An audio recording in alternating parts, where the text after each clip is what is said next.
You are listening to the Space-Tastic Mysteries podcast. We are in the middle of the SpaceBase LVN novel, the second series now called Strange Phenomena, which is the second novel in Anna Line's SpaceBase LVN series. This is episode 20, Identity Crisis. If you have not subscribed, do so now, and if you are on YouTube, hit the bell to be notified of new episodes. Are you really done with Drew? I shook my head. There is something wrong with him. He wouldn't have spoken to me in that manner otherwise. The real Drew loves me more than himself. And I love him. I am afraid that they have got him too. I lifted the hatch and piloted the spacecraft out of it.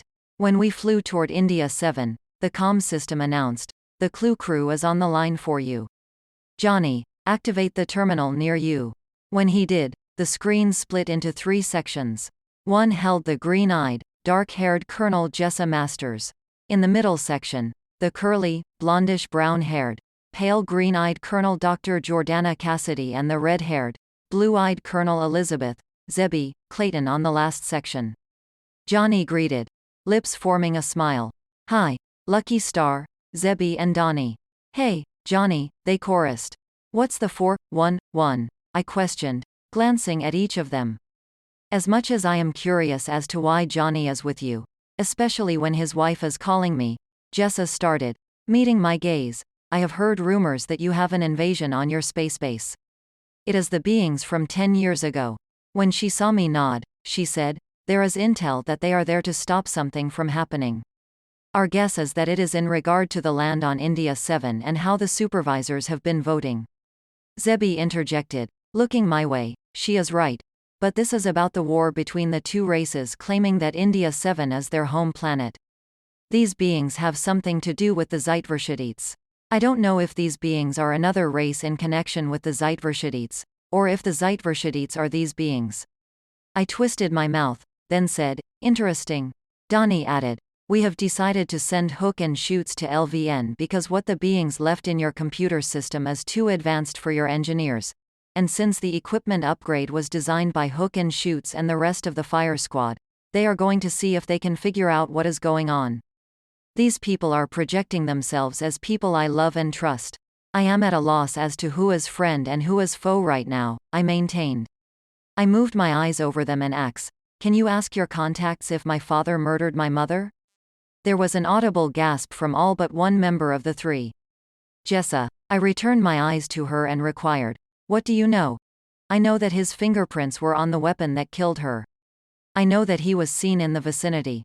I also know that when he was brought in for questioning, he had no idea what the authorities were talking about, which makes you wonder if one of the beings inhabited him and killed her."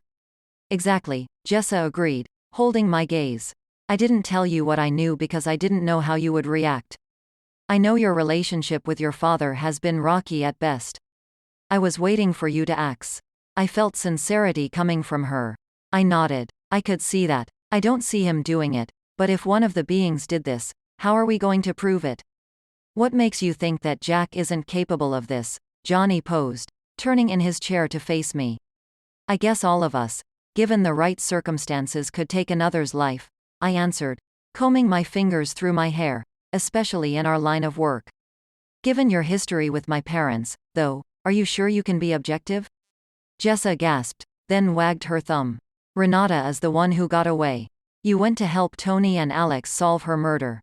No wonder you and Jenna are separated," turning to me, "which makes you and your siblings the godchildren. You couldn't have a better godfather." We chatted with the other members of the Clue Club for a few more minutes before I disconnected the communication as we moved through the wormhole that would take us to India 7. We remained silent for a few minutes before I glanced at him. "You really think my father killed my mother without someone making him do it?" "I don't know. I know that Jack and I came to blows one time, and he choked me so hard I was seconds from passing out when he let go. I think he let go when he realized how red in the face I was. Incredible physical strength is one of his gifts, and he doesn't realize how strong he is and then is startled at the results. I am guessing you are right when he saw your coloring, he retreated. By the same token, I could have saw if they had gotten into a physical altercation, and because of his strength, he did not realize he was hurting her, but she was shot. That is not an accident. That is premeditation when you are a grown man. Agreed, Johnny confirmed. I am not fond of Jack by any stretch of the imagination. But I am hoping Jack didn't do this on his own. I am hoping that was not the kind of man Renata was married to. I am hoping he loved her and respected her that much. Since everything I thought about their marriage is untrue, I think I will just stick to solving his case. Johnny decided.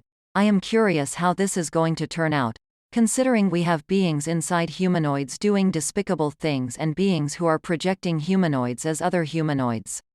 I am too. Strange phenomena happens in this part of the galaxy, so I cannot even be surprised. Your mother believed it was because there was some kind of time pocket out here. In the other timeline I have been to, there was a time portal. Just then Johnny got a call from the C-Sharp, and I ran through my contacts, seeing what they heard.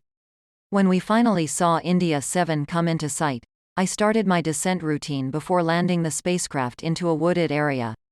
I shut off the engine and opened the hatch. Johnny and I ducked out of the vehicle. We headed in the direction of the cafe. I slipped my hand into my pocket to make sure I had India 7 currency. When I assured myself I did, I sighed. Once we reached the cafe, settled into a booth and ordered, I looked at Johnny and intertwined my fingers under my chin. I was undercover in this exact booth in the other timeline when Sydney Grace, the Zeitverschhedete, sat in your seat to tell me that she knew who I was. I am glad that you are on this trip with me, but I am worried about Drew. I am afraid we will not figure out what is going on in time to save him. He has been the love of my life forever. You said something about him and you being broken up in the other timeline. Our son Dominic died in the other timeline. And I had to write the timeline because Dominic is supposed to be alive, and Drew and I were supposed to be married. What happened to Dominic broke Drew and I up, and we were broken up for 14 years. I didn't know I was indigoid in that timeline, as Dad married Erica and raised me as her child. I am wondering where Alli was in that timeline. I wonder if what happened to Mama in this timeline happened to her in that one as well. I don't know, I just know we have to fix it. When the waitress brought our food, I picked up my fork and slid it through the pikakochi, bringing a piece to my mouth. I savored the pikakochi, letting it melt on my tongue. I noticed the folded note under my plate. I lifted up the plate and moved out the note. Replacing the plate, I unfolded the note, which had the handwritten words, "Meet me in the chapel in 1 hour. You can bring your companion," written on it in Indigodian. I showed it to Johnny and interpreted it for him.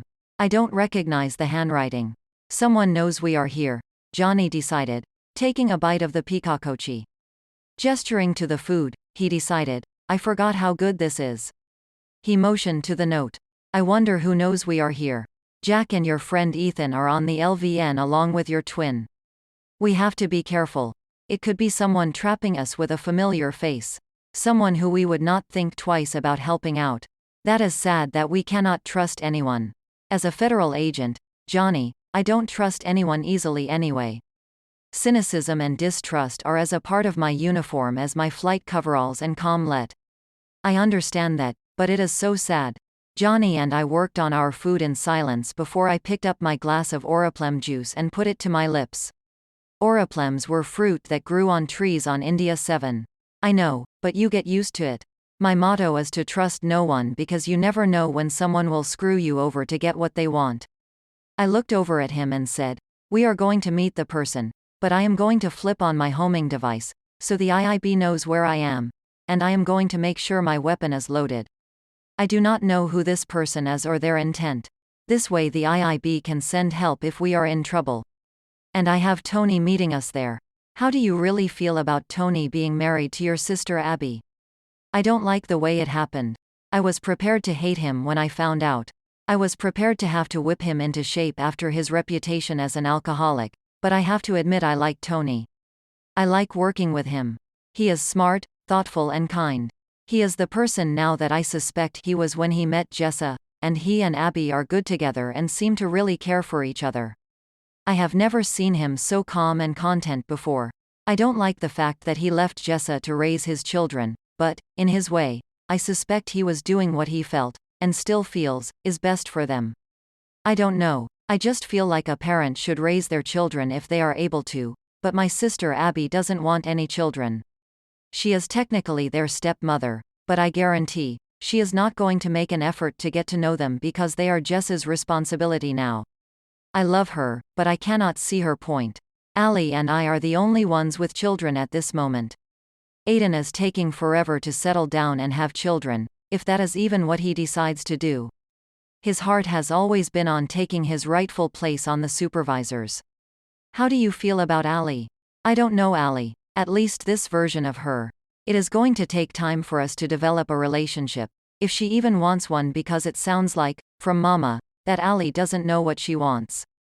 I get that. It doesn't sound like she had a good upbringing, but I am going to let her decide what she wants to do, because me trying to pursue a relationship with her is just going to push her away if she is not ready. I don't know what else to do. I feel a lot of confusion and disorientation coming from her. I think you are right. Let her come to you. In my head, I heard Alli say, "Be careful. My husband is on India 7. He will think you are me." Got it. Thank you for the heads up, I said back to her in her mind. Just then I saw a man with thick black hair, short at the top, long in the back, come over to me dressed in a black shirt and pants with a gray suit jacket and a pink tie. "Allison, you are coming with me," he said as he reached over and grabbed my arm. I twisted his arm, moved out of my seat and threw him on the ground. I put my foot on his chest. "I am not Allison, but I am betting you are Kane." "Stop the antics, Allison," he said with grave deliberation, trying to get up, "or I will beat you into next year." "I told you I am not Allison.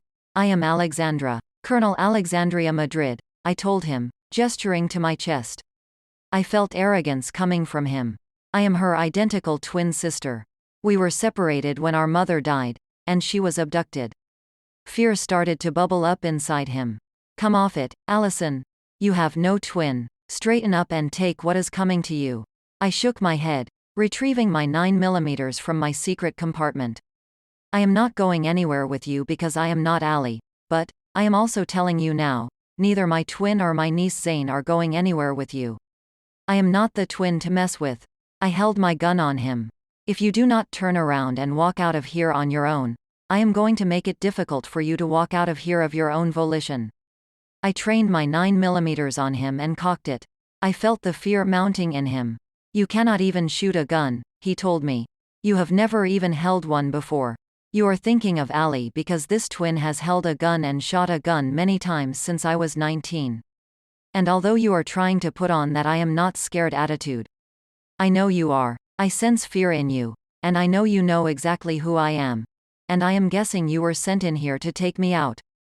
I shook my head. "Sorry, that is not going to be the case." He tackled me, knocking me into the table. I pushed him off me, propelling him into the counter. I straightened up and moved toward him as he came toward me. We looked like two lions sizing each other up in a cage. I saw Johnny out of the corner of my eye, catching my 9mm before it hit the ground. Kane knocked me to the floor. He punched me. I punched him. He kicked me, and I kicked him across the room. I stood, retrieved the gun from Johnny and came toward him as he got to his feet and charged me. "You need to stop pretending you are Alexandra. You are in over your head," he said, charging me. "You are not going to be able to take me down. I am Alexandra, and so far, I have held my own, and you are fortunate. I have not killed you for what you have done to my sister. My guess is, by the way, you think I am going to back down, and the way you have been trying to intimidate me that you have abused her, probably hit her and told her that she was crazy and gaslighted her." I took the gun Johnny handed me and held it on Kane. "However, you are messing with the wrong twin. I have taken down men bigger than you." He produced a gun and aimed it at my stomach. "You either come with me, or I shoot your baby, Alexandra." Before I could respond, he shot at my stomach. I dodged the bullet and shot him in the chest. When he fell to the ground, I said in a tone as cold as an Alaska blizzard, "If you knew who I was, you shouldn't have threatened my child." After the authorities were called to investigate and Zane and I were taken to the hospital to be treated, the authorities ruled it self-defense and let me go. After I was released, Johnny and I walked in silence for a mile and a half to the vacation house. You have been listening to the Space-Tastic Mysteries podcast. If you'd like to learn more about Anagale, you can go to anagalelines.com. It's ANAGAILLYNES.com. And there you can download the first book in the SpaceBase LVN series called The Last Chance Station for free. You can also buy her other science fiction books on the website, Amazon, BN.com, Lulu, and many other online outlets. Also sign up for the newsletter to keep updated as to what's going on in the world of the Anagale Lines podcast, her motivational podcast that helps women live significant lives, and Space-Static Mysteries podcast. Follow her on social media, Lady Anagale on TikTok, Anagale Lines on Twitter, and Anagale Lines Artist on Instagram. Join our Facebook page at facebook.com/author Anagale. Thank you for listening, and thank you for being you.